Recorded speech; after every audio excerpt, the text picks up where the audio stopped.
When the weather is favorable, people will clear the grass, clean the ground, then hoe and level the land into levels. Building embankments also requires skill, especially with steeply sloping fields. People have to use stones to tightly enclose the fields from the lower fields to the upper fields to protect the fields and avoid washing away the fertile soil.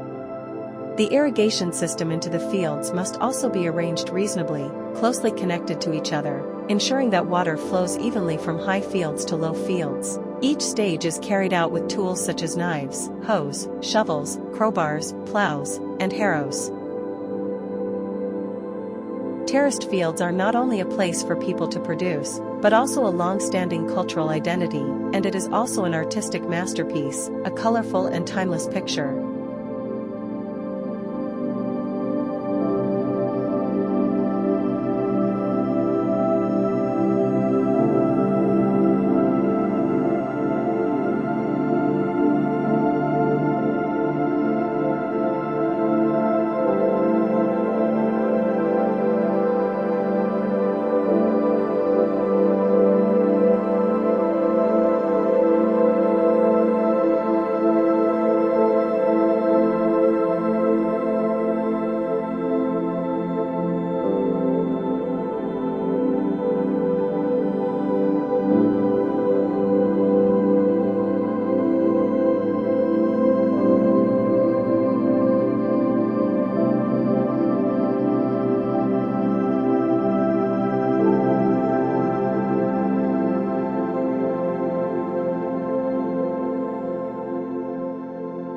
According to folk researchers, terraced fields have a history of formation 200 to 300 years ago, associated with the history of residents of the La Kai, Dao, Tay, Nung, Ko Lao, Fular ethnic groups. With the characteristics of steep mountainous terrain and lack of arable land, ethnic groups have chosen hillsides with moderate slopes, with water sources, and leveled them into levels to retain water and grow rice. Reclaiming terraced fields is an elaborate and laborious process.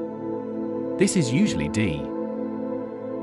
because in highland and mountainous areas, flat land for cultivation is scarce, especially for wet rice cultivation. People overcome this by choosing hillsides and mountains with fertile soil to create flat land.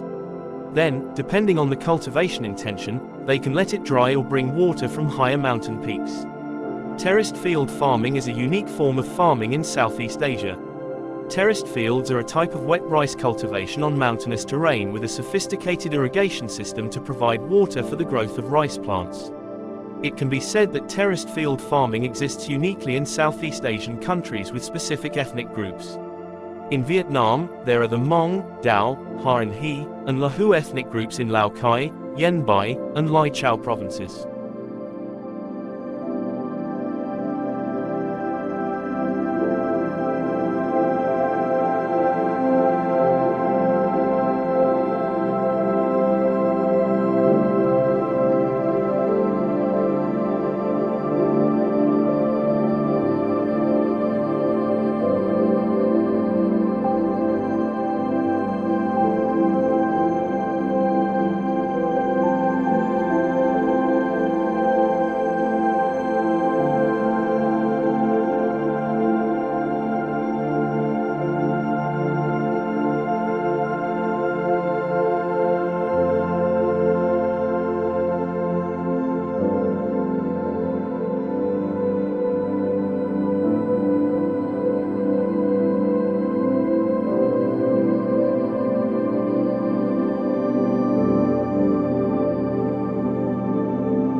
From ancient times to the present, the image of terraced fields has always been a beautiful image in the highlands that fascinates tourists and photographers and takes a lot of film. In Vietnam, this form of farming is also very popular in highland areas such as the Central Highlands, the Northwest or the Midlands in the north. Among them are the terraced fields heritage in Sa Pa, Mu Kang Chai and Hoang Su Phai, which are national scenic spots and famous tourist destinations.